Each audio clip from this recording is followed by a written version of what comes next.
small changes at the time. So most business organizations are a group thing. She would bring them all together and she would energize them and teach them new tricks, but it was one small step at a time. So most productions, universities are group things as well. I've had some bad experiences with universities because all the professors would want to vote about something and they would all disagree. So nothing got ever done, which is not very good for production, but it's the way it is. Yeah, how do we get my website? Yes. So where next? Oh. Because I'm a movie maker, I recommend this book, Adventures in the Screen Trade. It's William Golding wrote Butch Cassidy and the Sundance Kid, and a few other big movies that you know about.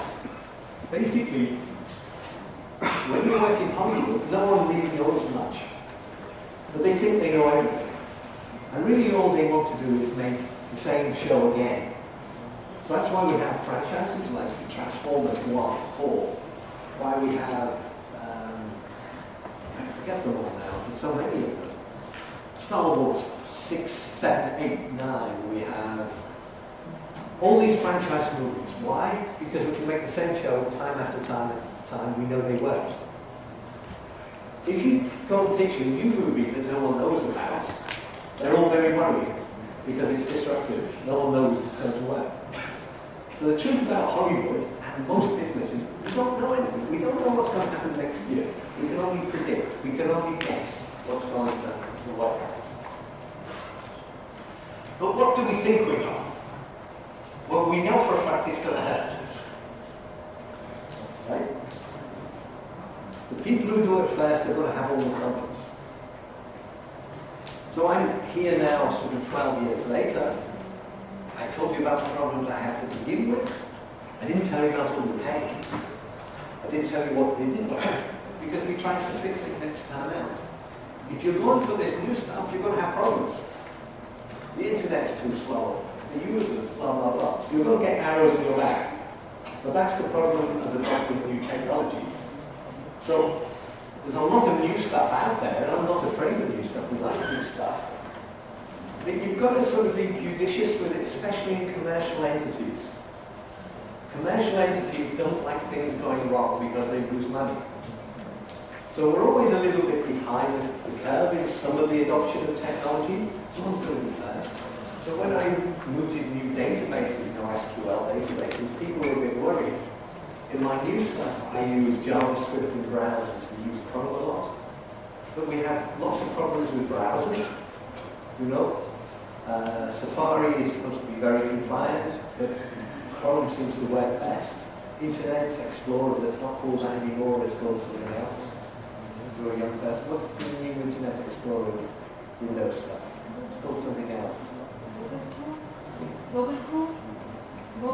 Something like that. It's got a new name because the old one was so bad. Browser technology is difficult. Our stuff is based on open source stuff that started in 2009. Only got popular around 2012, JavaScript. And you're basically building technology within a browser to do jobs that traditionally we did inside an app. Why are we doing that? Because it's easy to deploy, we want it everywhere. But there's a cost to it because it's relatively new. And finding people who code it is hard. I can tell you that, they're expensive. And you're forever chasing the browser wars because something breaks. Chrome was updated last week, they broke a lot of stuff. They said they were fixing it, they broke it. If you can't stop people downloading browsers, which you can't, you have a management problem with the systems because they break things. So we'll get arrows in our backs if we go to these technologies, but they're improving. They only improve if you try them. Do you see what I mean? It's a chicken and egg situation. If you don't go there and try it first, it never gets fixed. So there will be problems with the adoption of each other. But the modern ones are basically JavaScript and HTML5. So I'm looking at new stuff, H.265. Who's using H.265? Nobody, because H.264 works. But H.264 has become ubiquitous because it worked really well. And there's a new standard called H.265. It's called HEVC as well. Some of these cameras are shooting it, but it's not being folded into silicon yet. A lot of your laptops will have H.264 acceleration. Current laptops will probably have it built into the Intel chips. So it will help play all these proxy files that we create in HTML5 very nicely. QuickTime. Everyone heard about QuickTime? Well, the bad news, Apple have deprecated it. It's going away. Okay, so what do we do? Correctly, it's going away. It's called, well, HTML5 is going to take away that problem because it isn't QuickTime dependent, but you will then have a list of types of files that will play within it. H.264 plays perfectly in it. Our young man took his phone away while I was showing one of our servers. H.265, which gives you the same quality for half the bandwidth, or the same size for half the bandwidth, it's one of those. It's another great leap forward, order of magnitude, half the bandwidth to the same quality on H.265. But if I go there, I know there's going to be problems with the browsers. Yeah? So you can't go there too quick. But H.264 wasn't there forever, that was new at one time. So there's a sort of time to move on to the new technologies. We're trying to adopt them as fast as we can, but we're getting discontinuities because we're not in charge of those platforms. I can't affect how Chrome is developed. Yeah? That's somebody else, that's Google.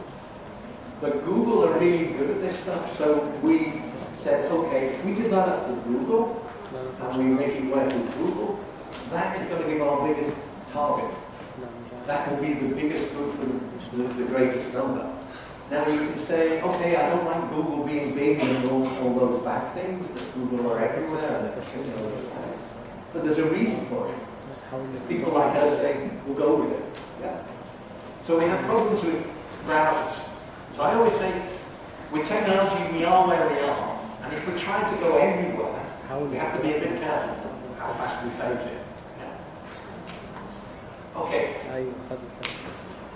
So for my BAFTA audience, they're all media people, so they like film analogies. So it's the Wild West. What do we mean by that? Well, no one really does know anything, and we don't know what's going to happen when it gets out there. They use it in different ways. And it's a journey of discovery. We'll figure stuff out we didn't know we needed to do in 2 years' time, if we get things right. Your gut feelings help you a lot.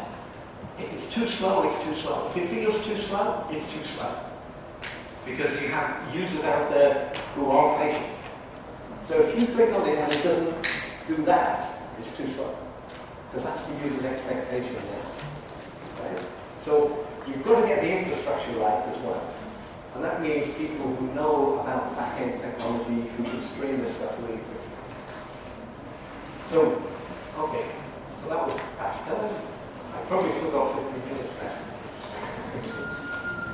Does this make some sort of sense? Because when you're talking about the new, you do have to temper it a bit. Because everybody wants sort of, watches that can take videos, or we have them, and devices that can beam us up. Oh no, we don't have them yet. Everyone has this idea that technology is this perfect thing. But as a software developer, I can tell you lots of things I didn't know about software development. It never comes out the way you think it comes out, because you have a team of people. You tell them what to do, it comes out different. If you tell them exactly what to do, they resent that, because they can do it better, they say. And it never comes out, so you're dealing with teams of people. It also takes 4 times longer to 10 times longer than you think it should to develop. Fact. And so it costs more to develop. I want to be a software developer. Fact. Is it interesting? I like it. But if you're not, if you're not the type of person who gets frustrated with things, don't go there. If you're the type of person that most people in media are, impatient, don't be a beta tester, because most of the stuff is breaking. It's really out there, but there are a few things that might get you. I think we're done. Yeah? Thank you for listening. Any questions? I should say that. هي أسئلة. There's no questions there. أنا هسأل الحضور سؤال كده، إن إحنا نعمل جايزة كده اللي يلخص لنا اللي قاله مستر كيفن. المحاضرة الأولى كلمتين والمحاضرة الثانية كلمتين. حد إيه يقول لنا كنا بنتكلم في إيه؟ هنحاول كده نسمرايز في دقيقتين عشان ممكن يكون ناس عندها different expectation، ونحاول نتيوم كده كمان في السيشنز اللي جايه بعد كده النهارده وبكره. هو مستر كيفن يعني داخل بعمق جدا في الورك فلو، بيحاول يفهمنا الورك فلو والبروبلم سولفنج، كاننا بنمر كيس زي الكيس بتاع المكسيكي شرحها لنا، الكيس بتاع الهند، وبيقول لنا نعمل ايه في المشكله تقابلنا، والسيستمز كومبوننت بتاعتها ممكن تبقى ازاي في الكلاود. فممكن يكون احنا كنا متخيلين هنشوف ايه النيو فورمات بتاعت الفيديو وايه البيت ستريم الجديده وحاجات زي كده، بس دي ممكن يعني نوصل لها بسهوله بعده طرق. احنا كنا بنستفيد من مستر كيفن في ان احنا نوصل للوصف بتاع الورك فلو دي كبروسيس سيستم في سيستمز للناس اللي عايز تعمل كومبليت سوليوشن للفيديو. فانا اتخيل ان احنا لما نربط دي كده نعرف نوصل ايه اللي احنا كنا بنفكر نقوله يعني. من وجهه النظر دي بقى ايه ممكن تكون توقعات حضراتكم او مقترحات كده للسيشن اللي جايه بعد اللانش وبكره؟ نحب نسمع اي مقترحات كده؟ We don't mind doing demos either. We do a lot of demos, real things. اوكي خلاص. كمان عاوزين نعرف لو في سيستم اركايف نفذ بالفعل في اي شانل من القنوات العالميه نقدر نقولها لنا. Similar complete archiving system done in international There are. The problem with it, we always have what we call a legacy. They bought this. Already exists. It exists already. We spent £1 million on it. We wanted to work with this, which is new. And you make the bit in the middle because software is a bit you can change. Deal with the legacy often. So people are also have to try and not swear. Most broadcasters have had difficulties with companies that start with the letter A. They had problems with them, called Apple, Avid, and Adobe. They've all had problems. So now, Avid dominated the whole world. So they went to Apple. Apple dominated the whole world. So they looked at Adobe.